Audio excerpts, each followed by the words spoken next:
It is 6:58 on a Sunday morning. The penthouse is silent. Floor-to-ceiling glass. The city below looks like a circuit board that hasn't been switched on yet. No traffic, no noise. Just light beginning to do what light does. Your phone is face down on the marble counter. You already know what it's going to say. The markets moved while you slept. 7 figures. The direction doesn't surprise you. You've stopped being surprised by the direction. You make the coffee yourself, not because you have to, because it's the one thing in the day that still feels like it belongs to you. You stand at the window, you drink it. Nobody is waiting, nobody is watching. You are completely free. And you feel almost nothing. You didn't start here. Level 1. It is 6:58 on a Sunday morning, and you are awake because sleeping in is a risk you can't afford. You're behind a Walgreens on Columbus Avenue. The loading dock has an overhead that blocks wind. You found it 3 weeks ago. You do not tell anyone about it. Good spots disappear when you share them. Your jacket is your blanket. Your shoes are still on. You never take them off. The morning mission is simple. Stay warm until the Salvation Army dining room opens at 8. You know the address. You know the route. You know which streets have working streetlights and which ones don't. This is your city too. You just navigate it from underneath. Here's what this level actually requires that nobody accounts for. Memory. You're carrying in your head a map that updates every day.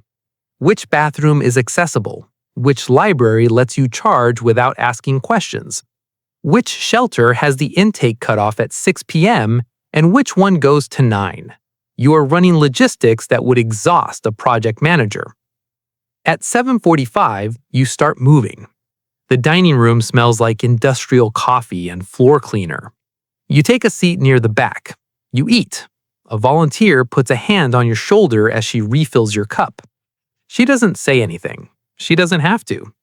That touch is the only warm human contact you've had since Thursday.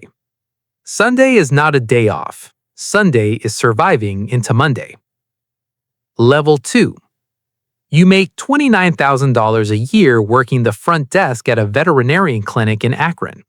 It is Sunday, your day off. You are awake at 8:17 because your body does not know how to sleep anymore. It has been conditioned by alarm clocks, and you've started waking up 5 minutes before the alarm even on days it isn't set. The apartment is a studio, $775 a month. The ceiling above the bathroom has a stain you've been watching for 4 months. It hasn't grown. You've decided this means it's stable. You've decided not to call your landlord because the last time you raised an issue, he mentioned lease renewal in the same conversation, and you understood what that meant. Today's agenda lives in your head. Laundry, $5.50 in quarters. Grocery run, $60 budgeted. $52 is the real number you're aiming for. Call your mom. She'll ask how things are going. You will say good. At 2 p.m., your coworker texts. Can you cover Tuesday? Dr. Kim called out. You stare at the text. You are tired. You wanted Tuesday to be nothing. Just nothing, a day that asked you for nothing. You type, yeah, that works. You hit send. The extra shift is $61, before taxes. That's the electric bill. That's the electric bill covered. Sunday ends at 10:43 p.m. You set 3 alarms. You close your eyes. The ceiling stain is still up there in the dark, stable, not growing, waiting. Level 3. You make $51,000 a year. You are a high school science teacher in Raleigh. You have a car, a 2018 Corolla with a check engine light you've been meaning to look into, a 2-bedroom apartment with a second room you call your office but is actually just where boxes go, and a Roth IRA with $4,200 in it that you think about with a feeling that is equal parts pride and embarrassment. Sunday starts at 9. You make oatmeal. You open your laptop because you told yourself you'd grade the lab reports this weekend and you haven't yet. You close the laptop. You make more coffee. You open it again. You grade 4. You close it. You go for a walk. It's a good day. Cool and overcast, and for about 40 minutes, the walk is enough. You feel present. You feel like the week hasn't started yet. You stop at a coffee shop. A latte is $7.25. You order it. You sit by the window. You watch people. A couple with a stroller, two guys playing chess, an older woman reading an actual newspaper. You feel briefly like you are inside the life you were supposed to have. Then you check your bank account out of reflex. $624 until Friday. You do the quiet math that you've done so many times it's automatic. Rent drafts Tuesday. Gas is low. The check engine light. You put the phone down. The latte is still warm. You drink it. You look back out the window. The couple with a stroller is laughing at something. You let yourself watch them for a minute. Just a minute. Level 4. You and your spouse bring in $141,000 combined. You own a 4-bedroom in a suburb outside Columbus. The mortgage was terrifying when you signed it. Now it just is. 2 kids, 8 and 11. Sunday is the most operationally demanding day of the week, and it appears on no one's job description. You're up at 7:12 because the 8-year-old is up at 7:12, and when the 8-year-old is up, the house is up. Pancakes, soccer cleats that cannot be located. The 11-year-old needs $20 for a field trip that was definitely mentioned before today. Definitely. The grocery list needs building. The car needs gas before tomorrow morning, or the week falls apart before it starts. You love this. Say it plainly. You love this. The noise and the logistics and the chaos that is specifically your chaos, built by your choices, held together by your hands. You chose the house. You chose to stay. You would choose it again. But at 3:30 in the afternoon, the house gets quiet in a way that means something. Your spouse sits at the kitchen table and goes silent. Not upset, just Monday is already in there somewhere, running in the background like a program you didn't open. You check Slack. You said you wouldn't, you do anyway. The kids feel the shift. They're getting louder. They're trying to call you back into the room. You put the phone down. You go back in. Sunday is a day you hold with both hands and watch slide through your fingers anyway. Level 5. You earn $215,000 a year in corporate strategy in a healthcare company in Denver. You have a financial advisor. You have a 401k, a brokerage account, a 529 for each of your 2 kids, and the net worth you track in a spreadsheet quarterly with a muted, private satisfaction. Sunday is yours. You wake up at 8:30. No alarm. The house is 3,600 square feet, and your bedroom is far enough from your kids' rooms that you can't hear anything until you want to. This is not an accident. This was a feature you specifically asked about during the showing. You run 5 miles. You shower. You make eggs on a cast iron skillet you seasoned yourself and are unreasonably proud of. You drink coffee from a machine that costs $340, and you've recommended it to 4 people. The day is clean. You take a walk with your spouse in the afternoon. You talk about the kitchen renovation, whether to do it this year or next. You talk about the Portugal trip you've been floating for 2 summers. You decide, standing on the sidewalk, that you're doing Portugal. September, done. You are not worried about the number. That's the part, not the trip, the not worrying. You've crossed some invisible line where the question is no longer can we, but when do we want to? And that shift, that specific shift in the grammar of your life, is the actual wealth. But there's a dinner tonight, friends from the neighborhood, nice people, good people. And somewhere in the second bottle of wine, someone mentions the private school lottery and you feel something tighten in your chest because your youngest didn't get in and theirs did. And the conversation has to go somewhere and you have to decide where to put your face. You put it in the right place. You've gotten very good at this.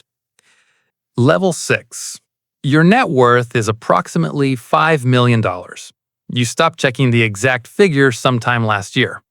The direction is correct. You track direction now, not numbers. You are in Sonoma this Sunday. A house on 4 acres. A collaboration between you and an architect who understood what you meant when you said breathing room. Your nearest neighbor is a vineyard. The housekeeper came Friday. The property manager handles the rental in San Diego. Your accountant handles the quarterly payments. None of these people need anything from you today. What wealth feels like from the inside, what no one tells you, is this. It is quieter than you expected. The noise that used to live in your chest, the low-grade hum of unresolved logistics, the financial friction, the small negotiations and calculations, that noise is gone, and its absence feels like a room you didn't know was there. You sit on the back porch with a book for 2 hours. You read 80 pages. You notice you haven't thought about money once. Your sister calls from Cleveland. She makes $58,000 a year. You talk for half an hour. Near the end, she mentions her transmission is going.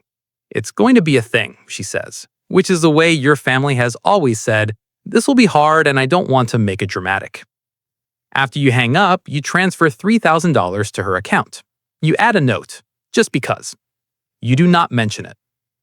You go back to your book. The afternoon is yours. Nobody is waiting on the other side of it. Level 7. Over 20 million. The Sundays have changed. You are in Chicago this weekend. The condo on Lakeshore is one of 4 properties. You are here because of 2 meetings Monday. You will fly to Houston Wednesday. Sunday morning, your assistant sends the weekly brief. Not news, your brief. Board prep, a call with your estate attorney, a benefit dinner tonight. You committed to it 10 months ago. You are seated at the table that wrote a $25,000 check for the cause. You did not choose the cause. Your advisor aligned it with a network you needed access to before the Series B conversation in Q1. You go. You know everyone at the table and no one at the table. You shake hands with a senator. You are photographed with someone whose name will mean something to a specific audience. You smile. You leave at 9:30. The car is waiting. On the way back across the city, you watch the lake. You try to remember the last Sunday with nothing on it. The lake offers no answer. Level 8.